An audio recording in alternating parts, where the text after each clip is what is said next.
ಶಾಸ್ತ್ರ ಪರಿಣತಿ. ಶಾಸ್ತ್ರ ಪರಿಣತಿ ಅಂದ್ರೆ ಫಿಲಸಾಫಿಕಲ್ ನಾಲೆಜ್ ಇರಬೇಕಂತ ಗುರುವಿಗೆ. ಏನ್ ಫಿಲಸಾಫಿಕಲ್ ನಾಲೆಜ್? ಯಾವ ಸಂದರ್ಭದಾಗ ಏನ್ ಮಾತಾಡ್ಬೇಕನ್ನೋ ಅರಿವಿರ್ಬೇಕಂತ. ಯಾವ ಸಂದರ್ಭದಲ್ಲಿ ಏನ್ ಮಾತಾಡ್ಬೇಕು.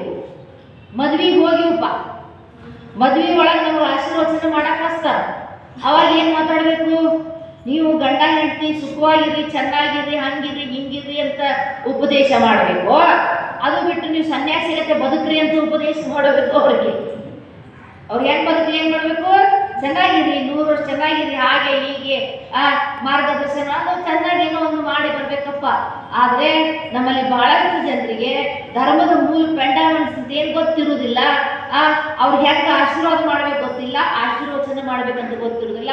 ಸ್ಟೇಜ್ ಸಿಕ್ತು, ವೇದಿಕೆ ಸಿಕ್ತು, ಸುಮ್ಮನೆ ಉದ್ದಕ್ಕೆ ಭಾಷಣ ಮಾಡ್ಕೊಂತ ಹೋಗುದು. ಯಾರಿಗೆ ಅರ್ಥ ಆದ್ರೆ ಆತು, ಯಾರಿಗೆ ಬಿಟ್ಟು ಯಪ್ಪ ನೀವು ಮೊಬೈಲ್ ಬಿಟ್ಟು ಬಂದ್ ಮಾಡು, ಮೊಬೈಲ್ ಬಂದ್ ಮಾಡು. ಅದಕ್ಕಾಗಿ ಇಲ್ಲಿ ಏನ್ ಹೇಳ್ತಕ್ಕಂಥದ್ದು ಅಂದ್ರೆ ಬಹಳ ಜನರನ್ನ ನೋಡ್ತೀವಿ, ಏನ್ ಹಿಡಿದು ಏನ್ ಪೂಜಾ ಮಾಡ್ಬೇಕು ಅನ್ನೋದು ಗೊತ್ತಿಲ್ಲ. ಕೈಯಾಗ ಇಷ್ಟಲಿಂಗ ಹಿಡಿತಾರ. ಬಹಳ ಜನ ನೋಡಿದೀನಿ, ಕೈಯಾಗ ಇಷ್ಟಲಿಂಗ ಹಿಡಿತಾರ. ಆದ್ರ ಏನೋ ಇಲ್ಲಿ ಶೈವ ಮಂತ್ರಗಳನ್ನು ಹೇಳ್ಕೊತ ಕೊಂಡು ಬಿಡ್ತಾರ. ಕೈಯಾಗ ಇಷ್ಟಲಿಂಗ ಹಿಡಿಯೋದು ಇದು ಹೆಂಗತ್ತ ಗೊತ್ತನು? ಬ್ರಹ್ಮ ಮುರಾರಿ ಸುರಾಜಿತ ಲಿಂಗಂ ನಿರ್ಬಲ ಭಾಷಿತ ಶೋಭಿತ ಲಿಂಗಂ, ಇದು ಶೈವ ಮಂತ್ರ. ಇಷ್ಟಲಿಂಗ ಹಿಡಿದಾಗ ತಂದೆ ನೀನು ತಾಯಿ ನೀನು ಹೇಳಬೇಕು. ಅದನ್ನು ಈಶ್ವರಲಿಂಗ ಪೂಜೆ ಮಾಡುವಾಗ ಅದನ್ನು ಹೇಳು, ಅದನ್ನು ಹಿಡಿದು ಹೇಳೋದು, ಇದನ್ನ ಮಾಡಬೇಡ, ಇದು ತಪ್ಪು ಕೆಲಸ ಆಗ್ತದ. ಇದನ್ನ ಯಾಕೆ ಸಂಸ್ಕೃತ ಮಂತ್ರಗಳನ್ನು ಉಚ್ಚಾರ ಮಾಡ್ತಾ ಇದ್ದೆ ನೀನು, ಅದು ತಪ್ಪು. ಅದಕ್ಕಾಗಿ ಬಹಳ ಜನರಿಗೆ ಅದು ಗೊತ್ತಿರೋದಿಲ್ಲ, ಅದು ಅರ್ಥ ಆಗೋದಿಲ್ಲ. ಇಷ್ಟಲಿಂಗ ಹಿಡಿದು ಶೈವ ಮಂತ್ರ ಹೇಳೋದು ಹೆಂಗೈತಿ ಅಂದ್ರೆ ಕೈಯಾಗ ಹೆಂಡತಿ ಪಾದ ಹಿಡಿಯೋದು ತಾಯಿ ಮಂತ್ರ ಹೇಳ್ದಂಗ. ಹೆಂಡತಿ ಪಾದ ಹಿಡ್ದಾಗ ಹೆಂಡತಿ ಮಂತ್ರ ಹೇಳ್ಬೇಕಿಲ್ರಿ, ನೀ ಹಂಗ ನೀ ಹಿಂಗ ಅಂತ ಹೆಂಡತಿ ಮಂತ್ರ ಹೇಳ್ಬೇಕಿಲ್ಲ. ಇಲ್ಲ, ತಾಯಿ ಮಂತ್ರ ಹೇಳ. ತಾಯಿ ಪಾದ ಹಿಡಿದ ಹೆಂಡತಿ ಮಂತ್ರ ಹೇಳ್ದಂಗ ಆಗ್ತದ. ಅದಕ್ಕೆ ಕೈಯಾಗೆ ಹಿಡಿದಿವಿ. ತಂದೆ ನೀನು, ತಾಯಿ ನೀನು, ನೊಡೆಯನ ನಾಡುವೆ, ಸುಪ್ರಭಾತ ಸಮಯದಲ್ಲಿ ಕಳಬೇಡ ಕೊಲಬೇಡ, ಇವನಾರವ ಈ ವಚನಗಳನ್ನು ಹೇಳ್ಕೊತ ಪೂಜಾ ಮಾಡ್ರಿ. ಈ ವಚನಗಳನ್ನ ಹೇಳ್ಕೊತ ಪೂಜಾ ಮಾಡ್ರಿ. ಅದು ಬಿಟ್ಟು ಶೈವ ಮಂತ್ರಗಳನ್ನು, ಸಂಸ್ಕೃತ ಮಂತ್ರಗಳನ್ನ ಹೇಳ್ಕೊತ ಪೂಜಾ ಮಾಡಿದ್ರೆ ಅದು ಯಾರಿಗೆ ಅರ್ಥ ಆಗ್ತದ? ನಿಮಗೂ ಅರ್ಥ ಆಗೋದಿಲ್ಲ, ನಮಗೂ ಅರ್ಥ ಆಗೋಲ್ಲ, ದೇವರಿಗೆ ಮೊದಲು ಅರ್ಥ ಆಗೋದು. ದೇವರಿಗೆ ಅರ್ಥ ಆಗ್ತದೇನು? ನಾವೇನು ಮಾಡಾಕತ್ತೀವಿ ಅನ್ನೋದು ಅವರು ನಮಗೆ ಬರಬೇಕು. ನಾವು ಅಳ್ತಿರ್ತೀವಿ, ನಾವು ದುಃಖ ಆಗಿ ಅಳ್ತಿರ್ತೀವಿ. ಯಾರ ಬಂದು ಅಯ್ಯೋ ಯಾಕ್ರಿ ಅಳಾಕತ್ತೀರಿ ಅಂದ್ರೆ ಅದಕ್ಕೆ ಹೇಳ್ತೀವಿಲ್ಲ ಕಾರಣ ನಾವು ಸುಮ್ಮನೆ ಅಳಾಕತ್ತೀವಿ ಅಂದ್ರೆ ಗುಚ್ಚಿಗೆ ಚಿಡುತ್ತಮೇಲೆ ನಗೋದಕ್ಕೂ ಒಂದು ಕಾರಣದ, ಅಳೋದಕ್ಕೂ ಒಂದು ಕಾರಣದ. ಹಂಗ ಅಳೋದು ಯಾಕೆ ಗೊತ್ತೈತಿ, ನಗೋದು ಯಾಕೆ ಗೊತ್ತೈತಿ? ನಾವು ಪೂಜಾ ಮಾಡಾಕತ್ತದ್ದು ನಮಗ ಅರ್ಥ ಆಗ್ಲಿಲ್ಲ ಅಂದ್ರೆ, ನಮಗ ತೃಪ್ತಿ ತರಲಿಲ್ಲ ಅಂದ್ರೆ ಯಾಕೆ ಪೂಜಾ ತಗೊಂಡು ಏನು ಮಾಡೋದೈತಿ? ಅರ್ಥ ಆಯ್ತಾ ನಾನು ಹೇಳೋದು?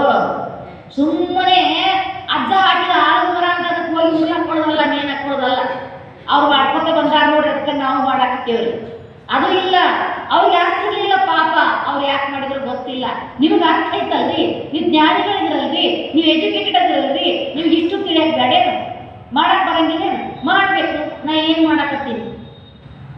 ಮೊಟ್ಟ ಮೊದಲಿಗೆ ಜಗತ್ತಿನ ಇತಿಹಾಸದೊಳಗೆ ನಾ ಹೇಳೋದು ನೆನ್ಪಿಟ್ಕೊಳ್ರಿ, ಜಗತ್ತಿನ ಇತಿಹಾಸದೊಳಗೆ ಮೊಟ್ಟ ಮೊದಲಿಗೆ ಅಂಗೈಯೊಳಗ ದೇವರ ಇಟ್ಕೊಂಡು ಕನ್ನಡದಲ್ಲಿ ಮಂತ್ರ ಹೇಳ್ತಕ್ಕಂಥ ಏಕೈಕ ಧರ್ಮ ಅಂತ ಯಾವುದು ಇದ್ರೆ ಅದು ಬಸವ ಧರ್ಮ ಮಾತ್ರ.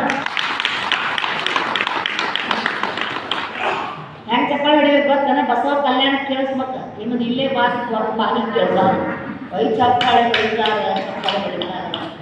ರೊಕ್ಕ ಕೊಡ್ಬೇಕು ಏನ್ರಿ? ರೊಕ್ಕ ಚಪ್ಪಾಳೆ ಹೊಡ್ಯಾಕ ಹಂಗೇನು ಪದ್ಧತಿ ಅದ ಏನ್ರಿ? ಮತ್ತೆ ಏನ್ರಿ ಅಧ್ಯಕ್ಷರ ಚೇರ್ಮನ್ರ ಹಂಗೇನ್ರಿ ಪದ್ಧತಿ ಅದ ಮಾಡ್ತಾರೆ? ಅಲ್ಲ, ನಮ್ಗೆ ಗೊತ್ತಿಲ್ಲ, ಇನ್ನೂ ಇಷ್ಟು ಸಾಲ ಗೊತ್ತಾಗಲ್ಲ. ಹೊಡಿ ಚಪ್ಪಾಳೆ ಜೋರ ಹೆಂಗ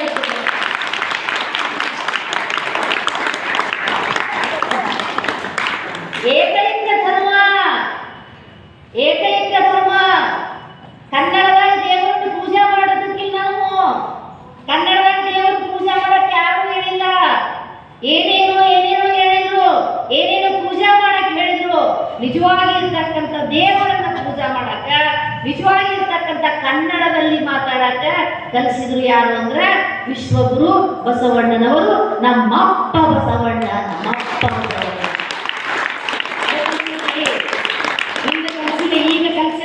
ಕಲ್ಸಂಗಿಲ್ಲ. ನಿಮಗೆ ಹೇಳ್ತೇನೆ ನಾನು, ಏನೋ ಬರೆದು ಕೊಡ್ತೇನೆ, ಮುಂದೂ ಕಲ್ಸಂಗಿಲ್ಲ. ಮುಗಿದು ಅದು 12ನೇ ಶತಮಾನದಾಗ ಬಂದೈತಿ.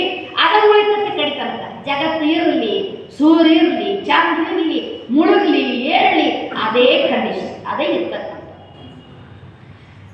ಅದಕ್ಕಾಗಿ ಬಸವ ಧರ್ಮದಲ್ಲಿ ಮಾತ್ರ ದೇವರನ್ನ ಕನ್ನಡದಲ್ಲಿ ಪೂಜೆ ಮಾಡಲಿಕ್ಕೆ ಹೇಳಿರ್ತಕ್ಕಂಥದ್ದು ಅನ್ನೋದನ್ನ ನಾವು ಅರ್ಥ ಮಾಡ್ಕೊಳ್ಬೇಕು. ಮದುವೆ ಒಳಗ ಮಂತ್ರ ಹೇಳ್ತಾರೆ, ಮಾಂಗಲ್ಯ ಅಂತಂತೂ ನಾನೇನ ಅಂತ ಹೇಳ್ತಾರಲ್ರಿ, ನವ ಜೀವನ ಮತ್ತೇನು ಹೇತುನಾ. ನಂದ್ರೆ ನನಗೆ ಅರ್ಥನೇ ಇಲ್ಲ. ನಿಮಗೆ ಯಾರು ತಿಳಿದ್ರೆ ನಂಗೆ ಬಂದು ಹೇಳಿ. ನನಗಂತೂ ಇಲ್ಲಿವರೆಗೂ ಗೊತ್ತಿಲ್ಲ. ಮಾಂಗಲ್ಯ ಅಂತಂತೂ ನಾನೇನ, ಅದೇ ನನಗೇನು ಅರ್ಥನೇ ಇಲ್ಲ, ನನಗೆ ಗೊತ್ತೇ ಇಲ್ಲ. ಆದ್ರೆ ಕನ್ನಡದಲ್ಲಿ ಮಂತ್ರ ಹೇಳ್ತಾ, ಕನ್ನಡದಲ್ಲಿ ಶುಭಾಷಿತಗಳನ್ನ ಹೇಳ್ತಾ, ಕನ್ನಡದಲ್ಲಿ ಮದುವೆ ಮಾಡಕ್ ಕಲಿಸಿದ್ರು ಯಾರು? ಬಸವಣ್ಣವರು. ಕನ್ನಡದಲ್ಲಿ